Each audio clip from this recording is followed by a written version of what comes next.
حضرت مولانا جلال الدین رومی رحمۃ اللہ تعالی علیہ فرماتے ہیں ایک دن آسمان نے زمین سے پوچھا، اے زمین ایک بات تو بتا، تو اتنی خاموش کیوں رہتی ہے؟ تم ہر وقت چپ کیوں رہتی ہو؟ جوانوں، آج کا بیان بڑا ہی خاص ہونے والا ہے۔ آج کی گفتگو بڑی ہی دلچسپ ہونے والی ہے۔ کہتے ہیں ایک دن کھلے آسمان نے زمین سے پوچھا، اے زمین تم اتنی چپ کیوں رہتی ہو؟ تم ہر وقت خاموش کیوں رہتی ہو؟ مجھے دیکھو، بارش کے دنوں میں کس طرح گرجتا ہوں، کس طرح آوازیں دیتا ہوں، تیرے اوپر رہنے والے لوگوں کو خوف میں ڈال دیتا ہوں، اس طرح گرجتا ہوں کہ تیرے اوپر رہنے والے لوگوں کو خوف میں ڈال دیتا ہوں۔ ایک تو ہے جو ازل سے چپ ہے، چپ تھی، چپ ہے اور چپ رہے گی، اور ابھی تک بھی چپ ہے۔ اور بتا تو صحیح تیری خاموشی کی وجہ کیا ہے؟ بتا تو صحیح تیرے چپ ہونے کی وجہ کیا ہے؟ یہ آسمان زمین سے پوچھ رہا ہے، اس کے چپ ہونے کی وجہ پوچھ رہا ہے، زمین کے ہر وقت خاموش رہنے کی وجہ پوچھ رہا ہے۔ اور تجھے بیماری کیا ہے اور تجھے تکلیف کیا ہے؟ بتا تو صحیح تو ہر وقت خاموش کیوں رہتی ہے؟ جب آسمان زمین پر ہنسنے لگا، طنز کرنے لگا، تو پھر آ کر زمین نے مسکرا کر کہا میری خاموشی ہی میری طاقت ہے۔ اے آسمان تو نہیں جانتا، میری خاموشی ہی میری طاقت ہے۔ میرے اوپر جو کچھ بھی ہوتا ہے میں سب کچھ سہ لیتی ہوں، میرے اوپر جو کچھ بھی ہوتا ہے میں سب کچھ برداشت کر لیتی ہوں، سب کچھ سہ لیتی ہوں، لیکن کبھی بھی اپنے رب کے سامنے شکوہ نہیں کیا۔ میرے اوپر جو کچھ بھی ہوتا ہے، زمین نے رو کر کہا میرے اوپر ظلم و ستم کی انتہا ہو گئی۔ اے آسمان کیا پوچھتے ہو؟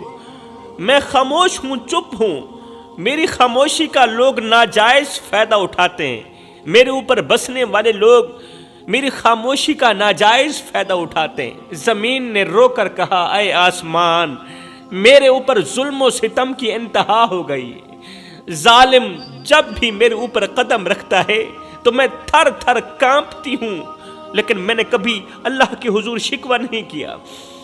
حرام کھانے والا جب میرے سینے پر چلتا ہے تو کوئی مجھ سے پوچھے کہ میرے اوپر کیا گزرتی ہے، لیکن پھر بھی میں خاموش رہتی ہوں۔ وہ لوگ جو جھوٹ بول کر اپنے حق سے زیادہ زمینیں مارتے ہیں، حاصل کرتے ہیں، جب میرے اوپر اپنا بوجھ ڈالتے ہیں نا تو میں گھٹن محسوس تو کرتی ہوں، لیکن کبھی آواز نہیں اٹھاتی، اللہ کے حضور شکوہ نہیں کرتی۔ مجھے گواہ بنایا جاتا ہے قتل و غارت کا، جب خون بہا جاتا ہے تو میری مٹی سرخ ہو جاتی ہے، اور میں اپنے رب کے حضور گواہی دینے کے لیے تیار ہو جاتی ہوں، لیکن پھر بھی میری زبان بند رہتی ہے، پھر بھی میں اللہ کے حضور شکوہ نہیں کرتی۔ میرے اوپر وہ منحوس قدم بھی پڑتے ہیں جو ماں باپ کے ساتھ بدسلوکی کرتے ہیں، والدین کی عزت کو پامال کرتے ہیں، اور میں یہ سب کچھ سہ کر بھی والدین کو دکھ دیتے ہیں، درد دیتے ہیں، ان کی عزت والی پگڑی خاک میں ملاتے ہیں، اور میں یہ سب کچھ سہ کر بھی کسی کو اپنی تکلیف کا احساس نہیں دلاتی، یہ سب کچھ سہتی رہتی ہوں، میں خاموش رہتی ہوں۔ جو انسان اپنے ہی بھائی کے حقوق چھینتا ہے، غریب بہن کا حق مارتا ہے، جب وہ میرے اوپر چلتا ہے نا تو میں اندر ہی اندر پھٹنے لگتی ہوں، اندر ہی اندر ٹوٹنے لگتی ہوں، لیکن میرے رب نے مجھے حکم دیا ہے کہ میں خاموش رہوں، میں چپ رہوں، کیونکہ میرا خاموش رہنا ہی میرے اللہ کو بہت زیادہ پسند ہے۔ جب زنا کرنے والا میرے اوپر قدم رکھتا ہے نا تو میرا چیخنے کو دل کرتا ہے، لیکن میرے اندر کا ہر زخم مجھے پکار کر کہتا ہے کہ انتظار کرو، چیخو مت، انتظار کرو، ایک دن اللہ کا عدل ان سب کو ضرور بے نقاب کرے گا، اللہ کا عدل ان سب کو ضرور جھوٹا کرے گا، تمہارا حق دے گا۔ انہوں نے جو تیرے اوپر ظلم کیے، ظلم و ستم کے پہاڑ توڑے، اللہ تمہیں ان سے بدلہ لے کے دے گا، اللہ تمہارا انصاف کرے گا، اس لیے کہ اللہ کا ترازو صرف انصاف ہی تولتا ہے۔ زمین کا یہ درد سنتے ہی آسمان حیرت میں ڈوب گیا، حیرت میں ڈوب کر کہنے لگا اے زمین، تم پر ہر روز لاکھوں قدم چلتے ہیں، تمہیں زخمی کیا جاتا ہے، اے ہے تمہیں قتل کیا جاتا ہے، زخمی کیا جاتا ہے، تیرا جگرا پھاڑا جاتا ہے، پھر بھی تم شکایت کیوں نہیں کرتی؟ زمین نے ایک بار پھر سے ایک گہری سانس لی، گہری سانس لیتے ہوئے جواب دیا، کیونکہ میں جانتی ہوں کہ میری ہر تکلیف کا حساب لینے والا ایک دن آئے گا، میری ہر ایک تکلیف کا، میرے ہر ایک درد کا حساب لینے والا ایک دن آئے گا۔ میری خاموشی ہی میرے لیے اچھی ہے اے آسمان، کیونکہ یہ میرے رب کا حکم ہے کہ میں خاموش رہوں۔ اللہ اکبر، میرے رب کا حکم ہے کہ میں خاموش رہوں۔ لیکن اے آسمان، کیا تم نے کبھی سوچا ہے کہ تم اتنے بلند ہو؟ اب زمین کہنے لگی اے آسمان، کیا تم نے کبھی سوچا ہے کہ تم اتنے بلند ہو، اتنے بلند ہو کر بھی تم شور کرتے ہو؟ آسمان تم کتنے بلند ہو، اتنے بلند ہو کر بھی شور کرتے ہو۔ بلند مقام رکھنے والے شور نہیں مچایا کرتے۔ آسمان نے کہا اور میں کب شور کرتا ہوں؟ میں تو شور نہیں کرتا۔ زمین بولی جب طوفان آتے ہیں، جب بادل گرجتے ہیں، جب بجلی کڑکتی ہے تو تم شور مچانے لگ جاتے ہو۔ آسمان کے شور کی آپ لوگوں نے آواز سنی ہوگی۔ تو زمین نے کہا تم شور مچانے لگ جاتے ہو۔ اے آسمان، تم بلند ہو کر بھی کمزور ہو، اس لیے تو شور مچانے لگ جاتے ہو، چیخنے لگ جاتے ہو۔ تم بلند ہو کر بھی کمزور ہو اور میں نیچے ہو کر بھی مضبوط ہوں، کیونکہ میں نے صبر کو اپنا زیور بنایا ہوا ہے، میں نے اللہ کی رضا کو اپنا زیور بنایا ہوا ہے۔ اللہ اکبر، دونوں کا یہ مکالمہ بات چیت ابھی جاری ہی تھی کہ ساتھ میں ہی کھڑا ایک پرانا درخت بول اٹھا۔ ساتھ میں ایک پرانا درخت کھڑا تھا۔ دونوں کا مکالمہ ابھی جاری ہے، دونوں کی لڑائی ابھی جاری ہے، ساتھ میں ہی ایک درخت کھڑا تھا۔ درخت ہنس کر بولا تم دونوں اپنی اپنی حالت زار پر بات کر رہے ہو، لیکن جانتے ہو اصلی حقیقت کیا ہے؟ تم اپنا رونا تو رو رہے ہو، لیکن اصلی بات جانتے ہو؟ اصلی حقیقت جانتے ہو؟ اگر نہیں جانتے تو آؤ میں تمہیں بتاتا ہوں کہ اصلی سچ کیا ہے، اصلی حقیقت کیا ہے۔ کہنے لگا سکون نہ زمین میں ہے، سکون نہ آسمان میں ہے۔ اب درخت نے ان دونوں کو جواب دیا، کہنے لگا سکون نہ زمین میں ہے، سکون نہ آسمان میں ہے، بلکہ سکون اس بندے کے اندر ہے جس بندے نے خود کو اللہ کے سپرد کر رکھا ہے۔ سکون نہ زمین میں ہے، سکون نہ آسمان میں ہے، سکون تو صرف اس بندے کے اندر ہے جس نے خود کو اپنے اللہ کے سپرد کر دیا ہے، جس نے خود کو اپنے اللہ کے حوالے کر دیا ہے۔ مطلب آسمان بھی اتنا بڑا قیمتی نہیں ہے، قیمتی چیز ہوتی تو اس کے اندر سکون نہ ہوتا۔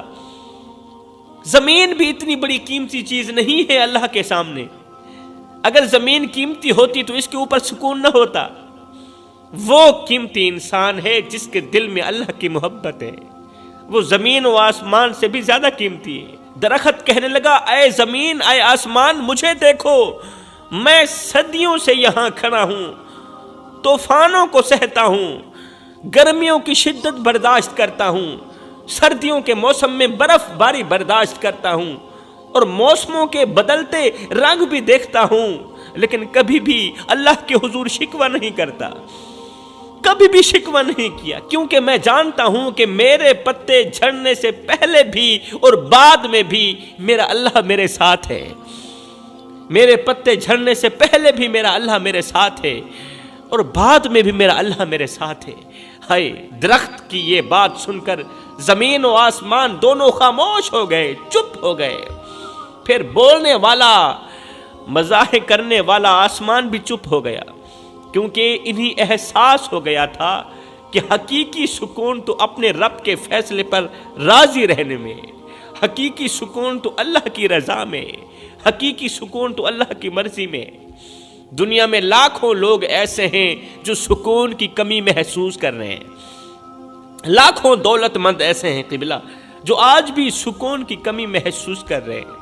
ان کے پاس اولاد بھی ہے، مال دولت کی فراوانی بھی ہے، دنیا کی ہر نعمت موجود ہے، لیکن سکون نہیں ہے۔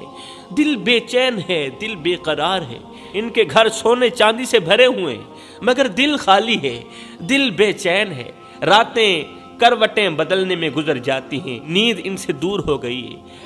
کروٹیں بدلتے ہوئے راتیں گزر جاتی ہیں، نیند نہیں آتی۔ گولی کھاتے ہیں پھر جا کر سوتے ہیں، کیونکہ مال محنت سے حاصل ہو سکتا ہے، لیکن سکون صرف اللہ کی رحمت سے ہی ملتا ہے۔ دن رات کی محنت سے مال تو مل جاتا ہے، لیکن جو سکون ہے وہ اللہ کی رحمت سے ہی ملتا ہے۔ اللہ اکبر! انہوں نے دن رات محنت کی، دولت جمع کی، اپنے خوابوں کو حقیقت بنایا، اپنے سپنوں کو پورا کیا، لیکن اللہ کو راضی کرنے کے لیے ایک سجدہ بھی نہ کیا۔ انہوں نے خوب پیسہ کمایا، خوب دولت اکٹھی کی، خوب عیاشی ماری، اپنے خوابوں کو حقیقت بنایا، لیکن اللہ کو راضی کرنے کے لیے ایک سجدہ بھی نہ کیا، ایک نماز بھی نہ پڑھی۔ وہ مال کے پیچھے دوڑتے رہے، وہ دنیا کے پیچھے دوڑتے رہے، مگر بھول گئے کہ سکون تو اللہ کی یاد سے آتا ہے۔ اللہ اکبر! سکون اللہ کی یاد سے ملتا ہے، اللہ کے ذکر کے اندر سکون ہے۔ یہ جو بے سکون لوگ ہیں نا، یہ جو بے سکون لوگ ہیں جن کو سکون کی گھڑی نصیب نہیں ہے، یہ وہ لوگ ہیں جو دنیا کے ہر دروازے پر جھک گئے، جو دنیا کی ہر چوکھٹ پر جھک گئے، مگر اللہ کے در پر جھکنے کا وقت نہ نکال سکے۔ وہ سمجھتے ہیں کہ مال ان کے مسائل کا حل ہے۔ یہ بے سکون لوگ سمجھ بیٹھے ہیں کہ دولت ان کے مسائل کا حل ہے، مگر انہیں یہ علم نہیں کہ پیسوں سے دنیا کی ہر چیز خریدی جا سکتی ہے، مگر سکون نہیں خریدا جا سکتا۔ سکون صرف اللہ کی رضا کو پانے سے ہی حاصل ہوتا ہے۔ ایک امیر شخص تھا جس کے پاس بے شمار دولت تھی، اس کے پاس دنیا کے سب سے خوبصورت گھر، مہنگی گاڑیاں اور عیاشیوں کے لیے بہت کچھ تھا اس کے پاس، لیکن رات کو جب وہ امیر سوتا تو اسے نیند نہیں آتی تھی۔ جب وہ لیٹتا تھا نا، سونے لگتا تو اسے نیند نہیں آتی تھی، اس کا دل بے سکون رہتا تھا، دل گھبراتا اور وہ خود کو اکیلا محسوس کرتا۔ ایک دن اس امیر نے ایک فقیر کو دیکھا جو ایک پرانے کپڑوں میں لپٹا ہوا اللہ کا ذکر کر رہا تھا، اور اس کے چہرے پر سکون کی روشنی جھلک رہی تھی، اطمینان کی روشنی جھلک رہی تھی۔ اللہ اکبر! اس امیر شخص نے جا کر فقیر سے پوچھا، تمہارے پاس کچھ بھی نہیں، نہ کھانے کو ہے، نہ پینے کو ہے، اور نہ ہی پہننے کو ہے، پھر بھی تم اتنے خوش اور مطمئن کیوں ہو؟ فقیر مسکرایا اور کہا، بے سکون وہ ہوتا ہے جس کے پاس کچھ نہ ہو۔ الحمدللہ میرے پاس اللہ ہے۔ اللہ اللہ کہنے لگا، بے سکون وہ ہوتا ہے اور جس کے پاس کچھ نہ ہو۔ الحمدللہ میرے پاس اللہ ہے، اور جس کے پاس اللہ ہو پھر اسے دنیا کی کوئی بھی چیز بے سکون نہیں کر سکتی۔ جس کے پاس اللہ ہونا پھر اسے دنیا کی کوئی بھی چیز ہرا نہیں سکتی، اسے دنیا کی کوئی بھی چیز پریشان نہیں کر سکتی۔ سکون ایک انمول نعمت ہے میرے بھائیوں، جو صرف اللہ کی رضا سے ہی نصیب ہوتی ہے۔ اگر دل بے چین ہے تو یہ اللہ کی طرف سے ایک اشارہ ہے، اگر دل بے قرار ہے تو یہ اللہ کی طرف سے ایک اشارہ ہے کہ میری طرف پلٹ آؤ، میری طرف پلٹ آؤ، میری چوکھٹ پر آؤ، مجھے کیا گیا تمہارا ایک سجدہ تمہیں وہ سکون دے گا جو کائنات کی کوئی بھی دولت نہ دے سکے۔ میرے بھائیوں، اگر سکون چاہتے ہو تو اللہ کی چوکھٹ پر آؤ، اپنا سر جھکاؤ، میرے اللہ کی رحمت بڑھ چڑھ کے تمہارا انتظار کر رہی ہے، تمہارے انتظار میں، تمہارے استقبال کے لیے کھڑی ہے۔